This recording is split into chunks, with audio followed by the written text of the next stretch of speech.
Yang orang Padang, Di Aryan orang ini kan. Perkenalkan, nama saya Disti Aiko Maria sebagai moderator dari kelompok 5 yang membahas tentang nasib mansub, nasib wal mansub. Nah, Bisa ya. yang terhormat Bapak Dr. Adi Nadia dan Bisa digantung. saya hormati. Selamat siang semuanya. Siang. Saya akan menegaskan kembali kelompok 5 akan membahas tentang nasib wal mansub.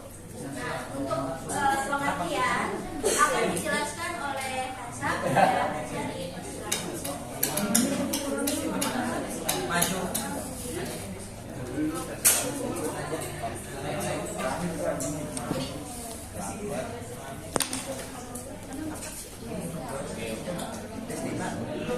Oke, pengertian nasib daerah dan mansub gitu ya. Nasab dan mansub.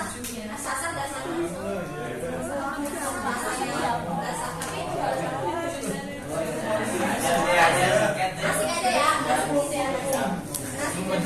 Nah, pertama itu pengertian dari nasib. Nasib ini ada dua, yaitu secara etimologi atau secara bahasa dan juga secara terminologi atau secara istilah.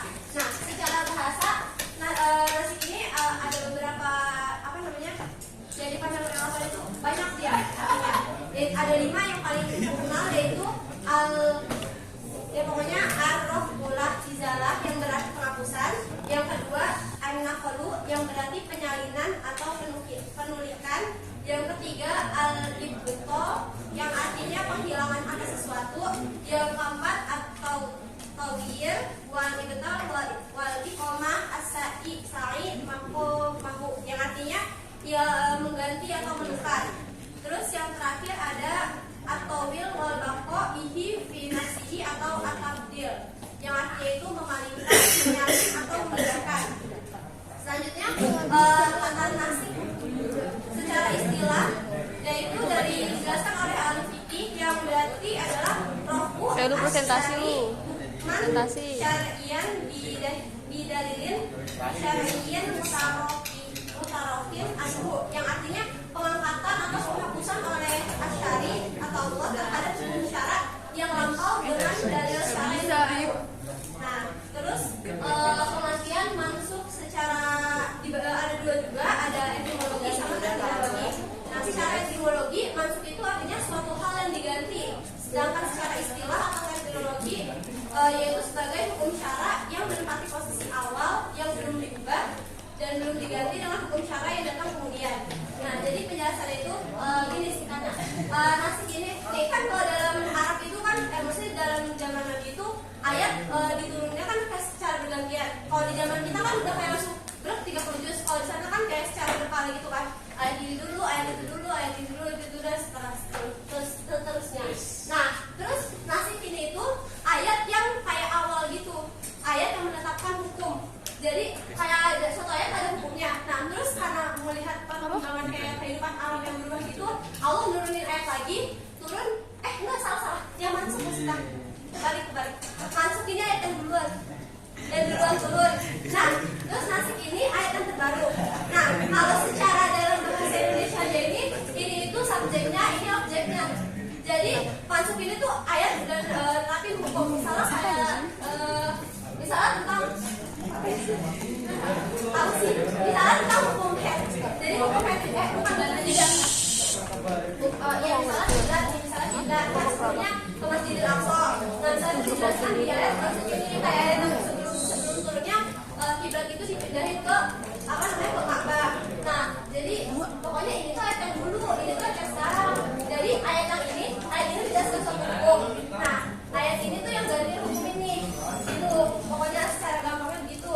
Nah, dia ganti ayat ini, ayat baru yang ganti ayat yang lama.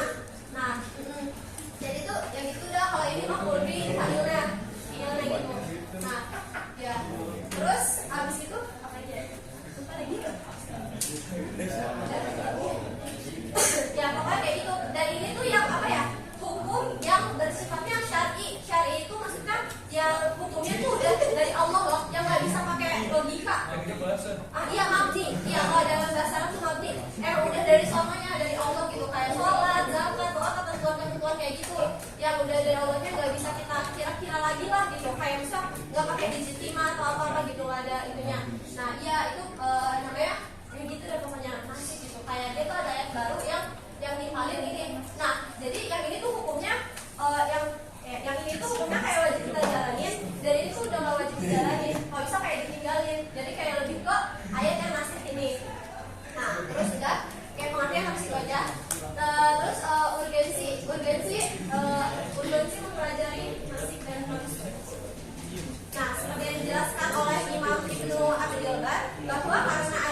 dia ini tuh dinasihkan atau enggak, itu tuh digantikan dengan ayat tambahan atau enggak gitu.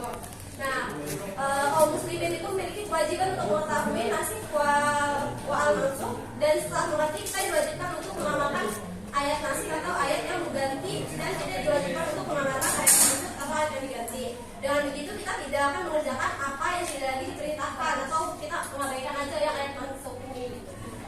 Sekian penjelasan dari saya. Baik, terima kasih Ustaz telah menjelaskan materinya dengan baik dan mudah dimengerti. Oke, untuk sumber selanjutnya tentang rukun dan syaratnya yang akan dijelaskan oleh Ibu.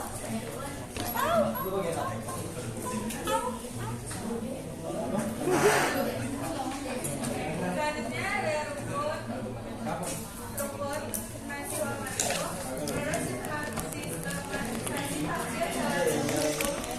norma hukum antara keduanya harus dicermati secara bersama dan tidak terjadi pertentangan di antara kalimat dengan kalimat yang lain. Berdasarkan itu, maka dalam nasi wal mansukh ada sejumlah bilah yaitu rukun yang terdiri atas. Yang pertama ada nasi, ialah sebuah statement yang meyakinkan bahwa benar ada pembatalan suatu hukum yang sudah ada. Yang kedua ada nasi, yaitu yang merupakan Tahu nggak sih di belakang oasis dikit, maksudnya udah habis gitu. Emang apa? Kan dia nggak Israel. dari orang hukum awal Ini bukan Israel, makanya habis menurut gua. yang berarti orang-orang yang masuk dalam debat dari Ini selanjutnya ada syarat-syarat yang terdiri atas 4 hal. berarti yang pemilik kafenya ini ya. Jadi Haruslah berupa hukum syara. Hukum syara merupakan aturan-aturan yang berasal dari Allah Subhanahu wa taala dan telah ditetapkan guna mengatur segala perbuatan atau perilaku para mukallaf yang berupa wajib, sunnah, haram, makruh ataupun mubah. Artinya bahwa suatu mansukh bukan berasal dari hukum akal pikiran ataupun hukum yang diciptakan manusia. Yang kedua ada nasih, yaitu dalil yang menghapuskan atau membatalkan. Harus memiliki suatu waktu dan dimensi dalil hukum yang lama. Nasih ini juga wajib berwujud dari dalil syara, baik Al-Quran Al-Karim, Al-Hadis, Qiyas ataupun ijma. Yang ketiga, dalil baru atau nasih dan dalil lama tersebut harus memiliki pertentangan yang bersifat nyata atau kontradiktif. Yang terakhir, sifat dari nasih, dalil yang menghapuskan atau dalil yang berarti ialah mutawatir. Sebab dalil yang sudah terbukti secara pasti ditetapkan dengannya, maka tidak bisa digantikan atau dinasakan, melainkan oleh hukum yang juga secara pasti sudah terbukti. Baik, terima kasih kepada Dewa sudah menjelaskan materi tentang hukum dan syarat dengan baik. Selanjutnya masuk ke pembagian nasihat wal mansukh kepada Najwa.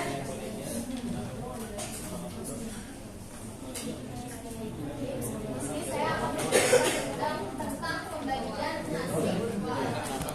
Di sini ada 4. Yang pertama, Al-Quran dengan Al-Quran. Itu adalah hukum atau dalil yang mulai ditentukan oleh Al-Quran dijadikan atau dinasikkan oleh dalil Al-Quran juga. Nah, mengenai hal ini itu ada dua pendapat, yaitu ulama yang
hal yang juga. Kemudian yang kedua, nasakh Quran dengan sunnah mutawatirah.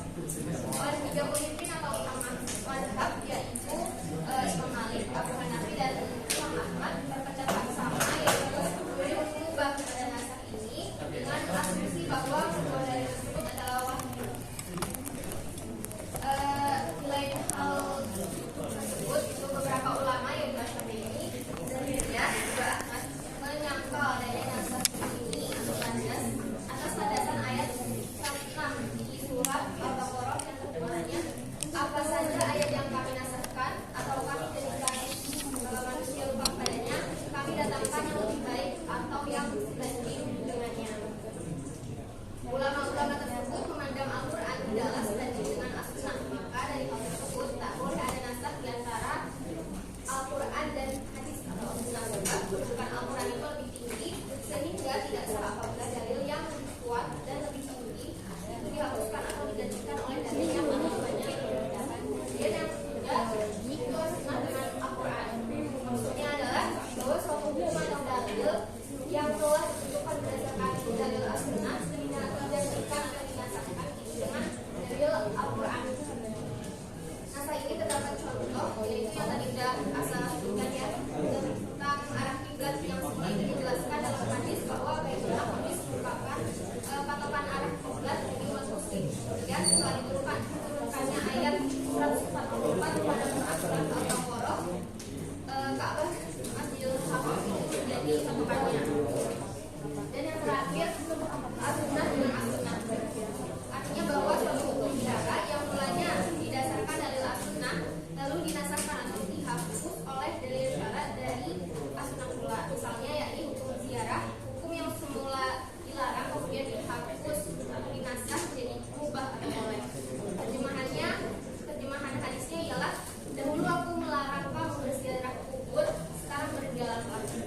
Dalam riwayat sekian dari saya, terima kasih.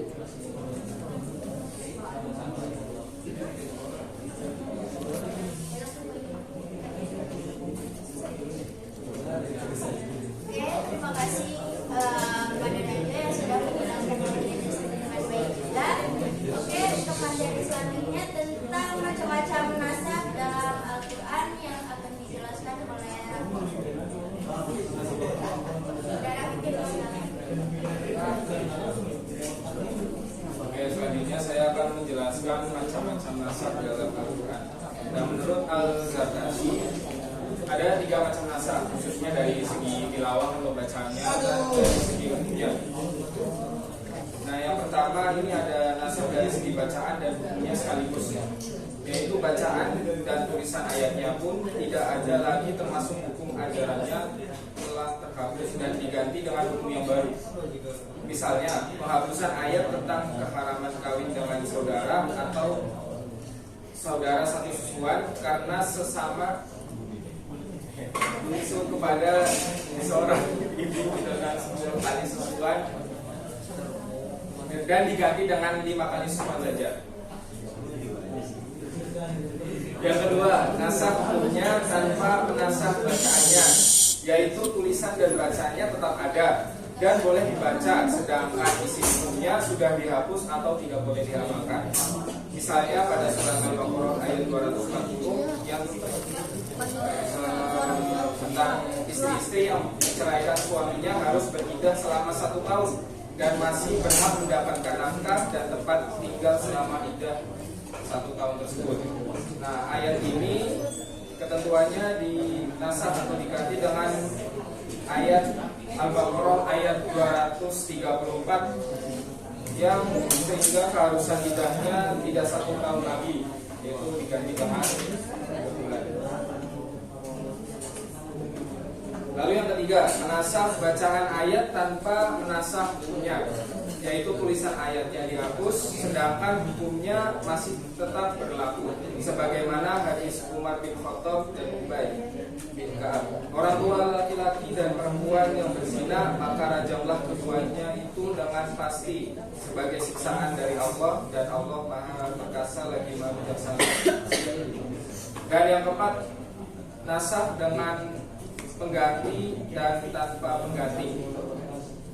secara umum bahwa adanya nasakh ini menunjukkan bahwa syariat Islam merupakan syariat yang paling sempurna yang menasakh syariat yang datang sebelumnya. Karena syariat Islam berlaku untuk semua situasi dan kondisi, maka adanya nasakh berfungsi untuk menjaga kemaslahatan umat. Yang selanjutnya, nasakh tanpa pengganti. Terkadang ada nasakh terhadap suatu hukum, tapi tidak ditentukan lagi hukum penggantinya, selain bahwa ketentuan hukumnya sudah berubah. Misalnya penghapusan keharusan bersedekah sebelum menghadap Rasulullah, seperti pada firman Allah pada Quran surat Al-Mujadalah ayat 12 yang terjemahannya sebagai berikut: hai orang-orang beriman, apabila kamu menghadap lalu mengadakan pembicaraan khusus dengan Rasul, hendaklah kamu mengeluarkan sedekah kepada orang miskin sebelum pembicaraan itu. Ketentuan ini dinasakh dengan firman Allah di ayat berikutnya, yaitu ayat 13, yang artinya, apakah kamu takut akan menjadi miskin karena kamu memberikan sedekah sebelum pembicaraan dengan Rasul? Maka jika kamu tidak memperbuatnya dan Allah telah memberikan taubat kepadamu, maka dirikanlah sunat, tunaikanlah zakat. Lalu yang keenam, ada nasakh dengan pengganti yang seimbang. Nasakh di samping menghapuskan suatu ketentuan juga menentukan hukum baru sebagai penggantinya. Penggantinya ini sering seimbang atau sama dengan ketentuan yang dihapusnya yang sebelumnya. Misalnya nasakh untuk arah kiblat yang mulanya dari Baitul Maqdis diubah menjadi ke Ka'bah. Lalu yang ketujuh, ada nasakh dengan pengganti yang lebih berat, misalnya penghapusan hukuman penahan di rumah terhadap wanita yang berzina, yang mana pada Quran surat An-Nisa ayat 15 itu hukumnya untuk wanita yang melakukan perbuatan keji, maka didatangkan 4 orang saksi dari pihak laki-lakinya, dari pihak saksi. Kemudian apabila mereka telah memberikan kesaksian, maka wanita-wanita itu dikurung di dalam rumahnya. Nah, ayat ini kemudian dinasakh dengan surat An-Nur ayat 2, yang dimana untuk perempuan yang berzina, perempuan dan laki-laki yang berzina, maka hukumannya diganti menjadi dicambuk setiap orangnya dari mereka 100 kali cambukan. Lalu kemudian yang ke-8, ada nasakh dengan pengganti yang lebih ringan. Misalnya yang pada ayat Al-Baqarah ayat 183, yaitu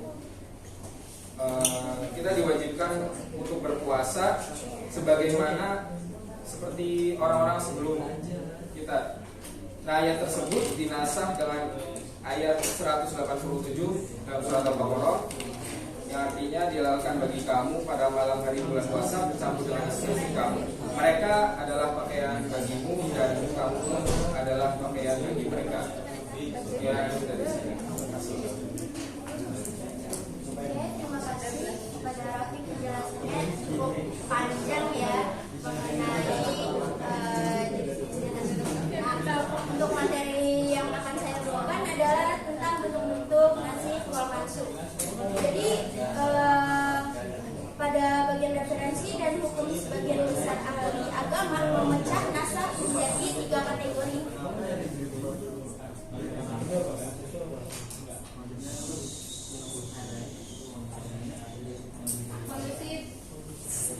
Yang pertama, menghilangkan hukum atau ketentuan dan teksnya secara bersama. Ayat-ayat pada bagian ini tidak boleh dilafaz dan dilaksanakan lagi. Misalnya pada hadis riwayat Bukhari dan Muslim dari Aisyah, contoh hadisnya seperti ini. Dahulu termasuk yang diturunkan ayat Al-Quran adalah 10 kali susuan yang diketahui, kemudian dinasakh menjadi 5 susuan yang diketahui. Setelah Rasulullah SAW wafat, hukum yang terakhir ditetapkan dibaca sebagian dari Al-Quran aplikasi hadis ini ialah disebutkan bahwa saudara mahram untuk 2 orang yang tidak seibu, 2 orang tersebut meminum ASI dari satu ibu yang sama, yaitu sejumlah 10 kali. Untuk dalil itu dinasakh menjadi 10 kali cukup 5 kali saja. Lalu bentuk yang kedua yaitu menghilangkan hanya pada hukum atau ketentuan itu sendiri sedang pada teks yang ditetapkan. Nah, contohnya itu ayat yang membahas tentang prioritas untuk bersedekah pada Quran surat Al-Mujadalah ayat 12 yang digantikan atau dinasah dengan ayat setelahnya yaitu Quran surat Al-Mujadalah ayat 13.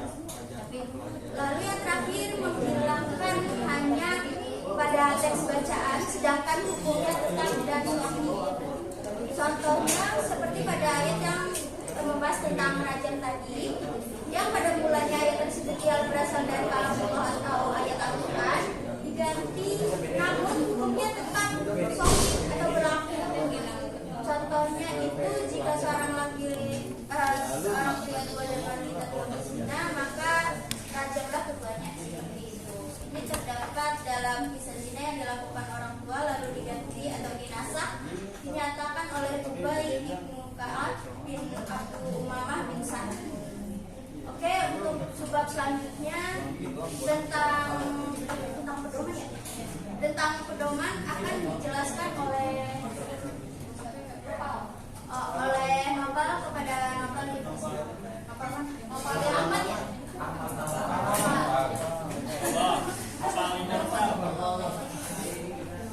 Bismillah.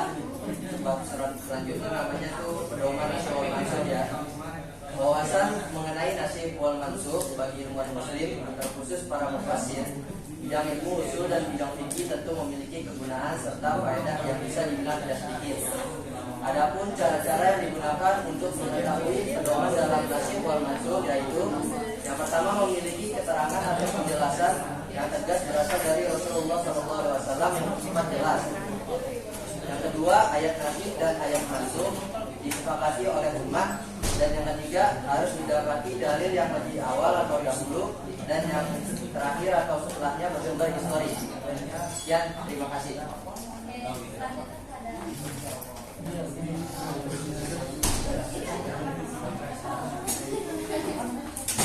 Oke, terima kasih kepada Nopal yang sudah menjelaskan dengan jelas dan mudah dimengerti ya. Selanjutnya tentang hikmah akan dibacakan oleh Nopal Ahmad kepada Nopal Ahmad dan udah dipersilakan.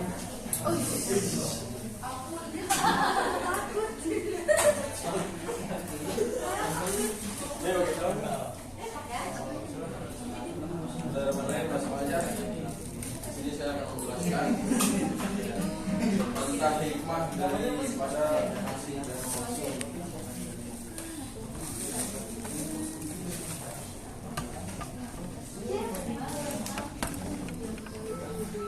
Untuk hikmah-hikmahnya itu ada 5 macam. Pertama, menunjukkan adanya konsep rububiyah. Menunjukkan adanya konsep rububiyah. Yang kedua, sebagai bentuk ujian bagi kita untuk membuktikan dengan jelas golongan-golongan umat. Yang ketiga, menghendaki kebaikan sekaligus menghilangkan kesulitan bagi seorang hamba. Terus yang keempat, bentuk perhatian dan kasih sayang Allah kepada kemaslahatan hamba-Nya. Dan yang terakhir, dapat menaikkan tingkat iman kita kepada Allah Subhanahu wa taala. Ya, sekian hikmahnya, simpel aja bisa. Ya, terus kali kata.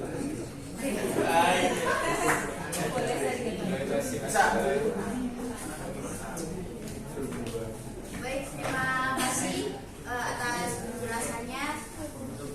Untuk selanjutnya, ya untuk penutup saya akan menjelaskan kembali tentang kesimpulan materi yang sudah kita sampaikan yang cukup panjang ini. Oke, kesimpulannya yang pertama tentang nasib. Nasib bisa disebut sebagai takdir ya, sesuatu yang menghapus atau yang membatalkan. Sedangkan mansub yang berperan sebagai objek yaitu tentang sesuatu yang dibatalkan atau dihapus. Nah, sebenarnya masih banyak hikmah dari studi nasab dan macam ini. Di samping hal itu, studi satu ini itu memiliki fungsi atau manfaat yang terutama menurut ahli fikih atau musafir atau usuli, supaya mendalami mengenai hukum ini tidaklah kacau. Kita harus dapat mendalami pemahaman hingga menjadi lebih kuat iman kita dan yakin bahwa Allah Subhanahu wa taala tidaklah menguji seorang hamba dari luar batas kemampuannya. Oke. Sekian pembahasan dari kelompok kami.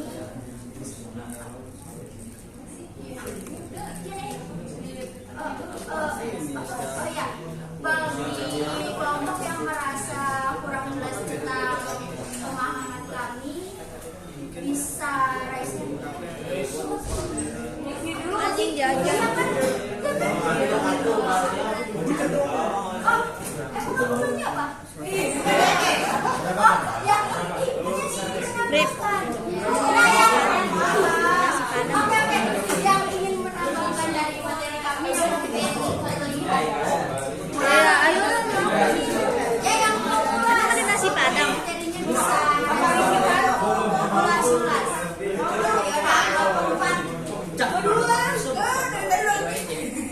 Ya udah, kelompok 4 sama kelompok 2. Teman-teman ya. Teman-temannya dipersilahkan. Oke, aku mau mengulas kembali materi tentang nasakh ya. Ini tuh bisa disebut nasakh. Nasakh itu artinya nasakh itu masih masuk. Jadi kita bisa sebut simbolnya nasakh. Nah, aku mau menjelaskan secara simpel aja ya, karena kan tadi begitu panjang. Biru. Begitu panjang rentetan materinya ya. Biru. Jadi sebenarnya Neng biru. simpel banget nasihat masuk itu materinya. Nasihat itu ayat yang menghapus, mansukh itu ayat yang dihapus. Intinya itu aja. Nah, terus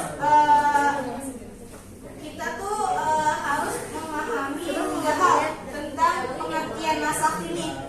Jadi yang pertama itu nasakh atau penghapusan dan penggantian ayat itu berlaku pada ayat yang mengandung hukum syariat, tidak pada ayat yang menjelaskan hukum akidah. Jadi nggak bisa nih kita jadi nggak bisa tuh nasakh kepada akidah, karena ini kita pembahasannya cuma seputar hukum syariat.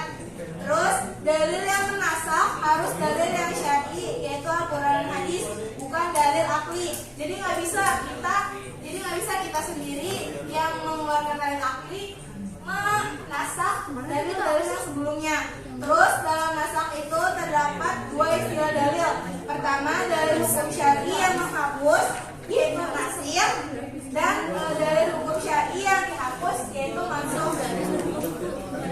Terus syaratnya itu ada 4, yaitu hukumnya itu hukum syariat, bukan hukum yang abadi kayak hukum akidah. Terus dalil yang menasakh itu adalah dalil syar'i, bukan dalil akli. Terus dalil yang menasakh itu datang setelah dalil hukum yang dihapus, datang secara bersamaan. Jadi nggak bisa nih dua-duanya langsung turun. Jadi harus ada dalil yang dihapus dulu, baru dalil yang menghapusnya gitu. Berarti lu nggak jadi dong. Gantinya. Terus antara dalil yang menasakh, yang menghapus, dan yang masuk atau yang dihapus terdapat pertentangan yang tidak dapat dikompromikan. Maksud daripada itu, jadi nasihat masuk itu kan bahasa simpelnya itu kan penghapusan ayat atau penggantian ayat ya. Jadi dia tuh hukumnya sebenarnya tuh nggak bisa disandingkan gitu loh. Jadi kayak harus ada yang dihapus dan harus ada yang diganti.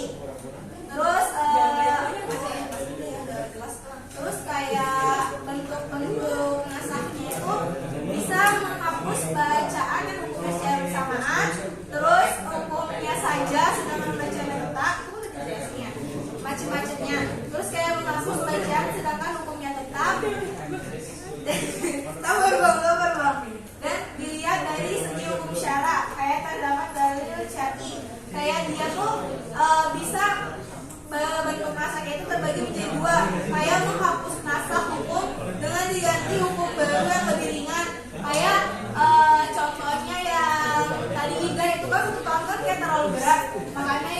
diganti jadi 3 bulan. Terus yang kedua itu menghapus nasab hukum dengan diganti hukum baru yang sebanding. Ada juga menghapus nasab hukum dengan diganti hukum baru yang lebih berat. Jadi pergantian udahlah. Jadi pembagiannya itu tergantung lihat dari kondisinya dari ayat sebelumnya itu. Jadi kayak pembagiannya itu ada 3 yang sudah dijelaskan. Oke, selanjutnya akan dilanjutkan oleh Iva. Beliau sebelumnya. Perkenalan nggak ya? Iyalah.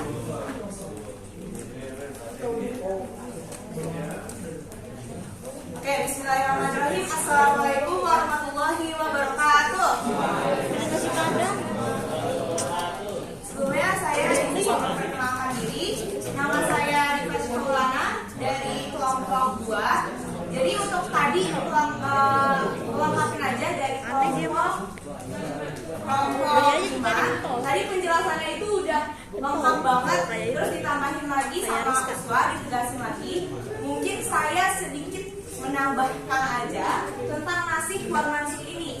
Nah, dulu itu pas saya masih SMA, nasih wal mansur ini itu agak susah dipahami karena agak beribet nih bahasanya. Nah, kalau nasih itu pokoknya dalil yang menghapus, sedangkan mansuh adalah dalil yang dihapus. Nah, macam-macam dari nasih wal mansur ini ada apa aja sih? Yang pertama, ada nasih Al-Quran dengan Al-Quran. Jadi, nasah yang menasahnya dari Al-Quran dan dalil yang mansuhnya juga dari Al-Quran. Lalu ada yang Al-Quran dengan Sunnah. Nah, ini itu agak kurang gitu, kurang dipakai sama ulama karena Al-Quran itu kan posisinya lebih tinggi ya dibandingkan dengan Sunnah. Makanya agak susah kalau misalnya menjadikan ini sebagai patokan hukum. Namun ada contohnya, apa dalil yang Al-Quran yang dinasah dengan Sunnah, yaitu dalil tentang hukum waris. Kadang itu di Al-Quran itu masih agak susah memahaminya kan, kalau di dalam Al-Quran. Sedangkan dalam As-Sunnah itu lebih jelas lagi karena yang dijelaskan langsung dengan bahasa Nabi. Lalu selanjutnya ada yang nasah Sunnah dengan Al-Quran. Nah, ini salah satu contohnya seperti yang udah tadi dijelaskan sama antara Najwa atau Asar tentang penggantian kiblat yang awalnya dari Masjidil Haram berubah ke Masjidil Aqsa.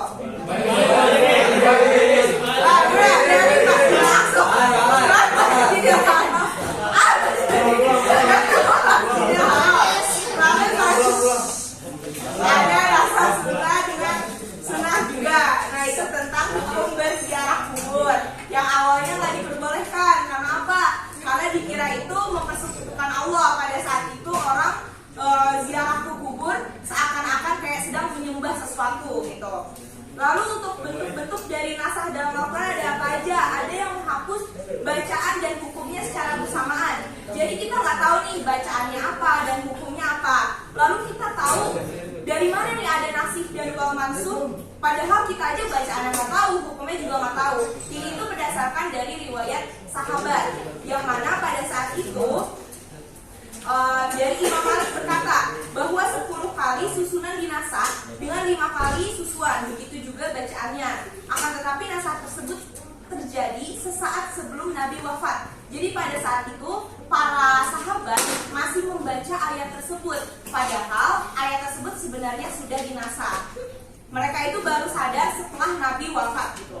Mengapa menghapus hukum saja sedangkan bacaannya tetap? Nah, hukumnya ini udah dihapus, tapi bacaannya masih kita baca di dalam Al-Quran.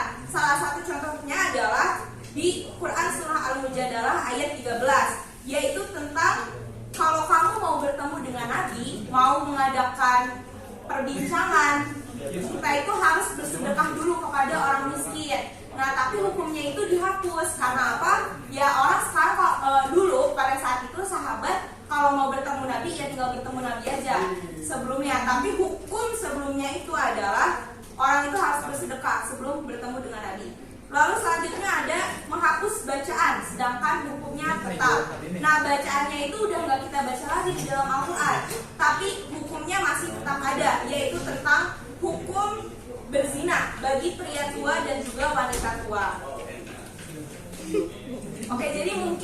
kalau dari nasib wal mansur ini hikmahnya apa yang bisa diambil, yaitu untuk ketelitian kita nih, apalagi kan kita sebagai mahasiswi PAI.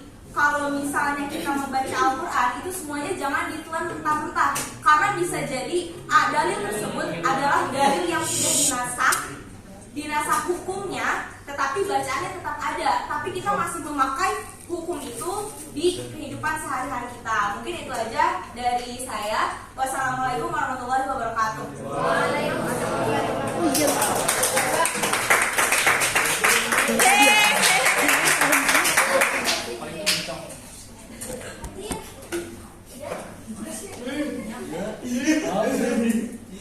Oke, terima kasih atas tambahan dari kelompok 4 dan juga kelompok 2. Selanjutnya kita akan masuk ke sesi tanya jawab. Diskusi lah. Sesi diskusi. Bagi yang punya pertanyaan, dua pertanyaan.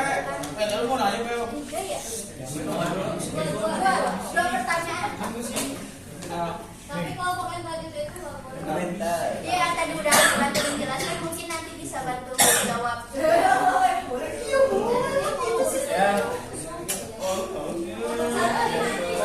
Ya kelompok 1 bertanya, kehadirannya tidak terlihat.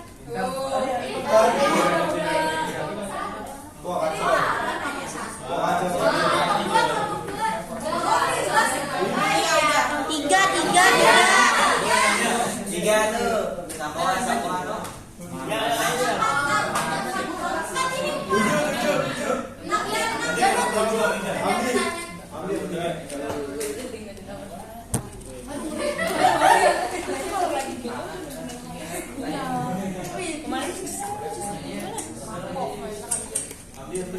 Dari kelompok 3 ada pertanyaan.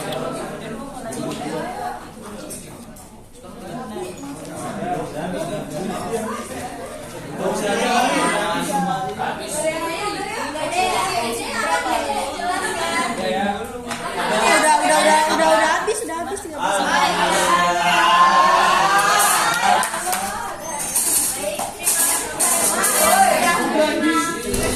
Dengan baik, kami dari kelompok 5 mengucapkan terima kasih banyak karena sudah menyimak dan mengerti dengan cepat ya.